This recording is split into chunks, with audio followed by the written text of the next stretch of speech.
राधा स्वामी बाबा जी हुण ना मैं नामदान लिया होया जब मेरा घर वाला बीमार इन्ना हो जाता पंडित कह दूगा जी हवन कराओ सानू कराने चाहिए। मेरा थोड़े ते प्रेम भरोसा विश्वास है बाबा जी मैं की करा। नहीं बेटा देखो ये जड़ियां सारिया चीज़ां है ना इन्हां दा कोई मकसद सीगा बेटा। हाँ जी पुराने जमाने च जदों ये हवन हवन हुंदे सीगे ना जी उदों एक मकसद सीगा। हुण वो मकसद नहीं रहा। जी हवन कराना कोई बुरी गल नहीं गी मगर मकसद की है। मकसद तो उही है ना कि आपां मालिक नूं याद करना है और उहदी हाज़री विच साडा मन होना चाहिदा हैगा। जी हुण जे आपां वो भजन सिमरन दे जरिए कर सकदे हैं कोई जरूरी तो नहीं कि धर्म स्थान ते जाके उत्थे ही याद होऊगा मालिक बेटा। हाँ जी ना वो तो इंडिया च बाबा जी वो कह दूगा इन्ने पैसे भेज दो मैं इन्ने हवन कराने ने इन्ने हर एक साल। नहीं बेटा तुसीं काहनूं इन्हां चीज़ां च पए होए हो। मालिक दी भगती किते भी कर सकदे हो और खुद तुसीं रिश्ता जोड़ो। आपां दूसरे दे जरिए नहीं रिश्ता जोड़ना।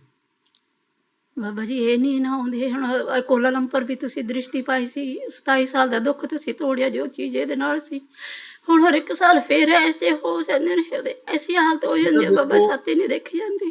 कर्मां दा हिसाब किताब बेटा कर्म आपो अपनी के नेड़े के दूर कर्मां दा हिसाब किताब हरेक ने देना ही देना है बेटा। कोई पंडित कोई होर थोड़े कर्म नहीं ले सकदा। हाँ किसी जी गलतफहमी च ना रहो तुसी। हाँ सो जी तुसी जे सोचदे हो ना कि मैं आ करा के तो कर्म मेरे खत्म हो जाणगे नहीं होणगे बेटा हाँ जी नहीं होणगे।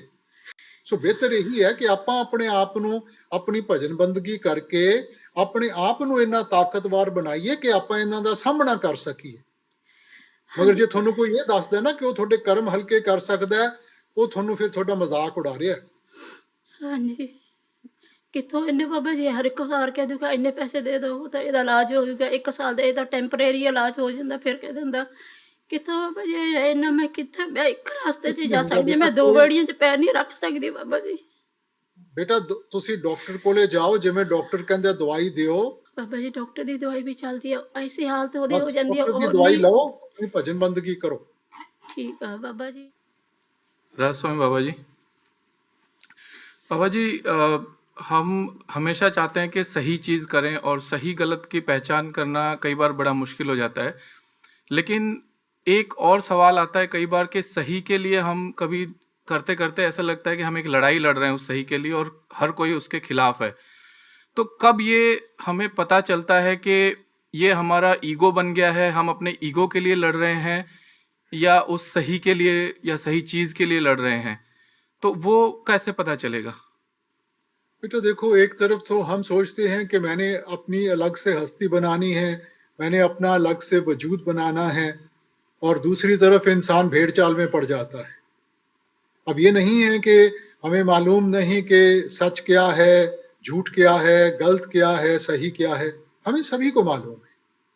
मगर हम एक जस्टिफिकेशन सी ले लेते हैं मजबूरी कह लो जिम्मेवारियां कह लो तो उसके कारण एक हम जस्टिफिकेशन सी ले लेते हैं।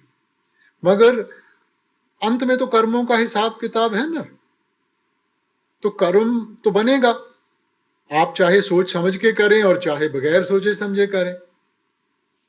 सो इसलिए बेटा इंसान ने अपने आप को बचाना है और जितने कम कर्म होंगे उतना बोझ कम होगा उतना इंसान हल्का होगा और हम ज्यादा अपने मुकाम की तरफ बढ़ सकते हैं। जितने कर्म और बढ़ेंगे बोझ बढ़ेगा तो इंसान तो उठा ही नहीं पाता बेटा। सो इसलिए हमें तो हर वक्त सही करना चाहिए दूसरे चाहे करे या ना करे। तो उस सच के लिए वो जो लड़ाई सी हम लड़ने लगते हैं उसको कब छोड़ें ताकि वो हमारा ईगो ना बन जाए और हम उससे हट जाएं? नहीं बेटा लड़ाई तो तब होती है जब हम दूसरों को समझाना शुरू कर देते हैं आप सही करो। हमने दूसरों का हमने हिसाब किताब नहीं उठाना हमने सारी दुनिया का ठेका नहीं लिया। ठीक है ना आप गलत मत करो क्योंकि जो आप करेंगे वो आपके कर्म है जो वो करेंगे वो उनके कर्म है। आप मत गलत करो। मगर ये कहना कि जी मैं सबसे लड़ाई करके मैं बैठ जाऊं तो मेरे को सियाना कौन कहेगा बेटा। Thank you Baba ji. Radha Swami.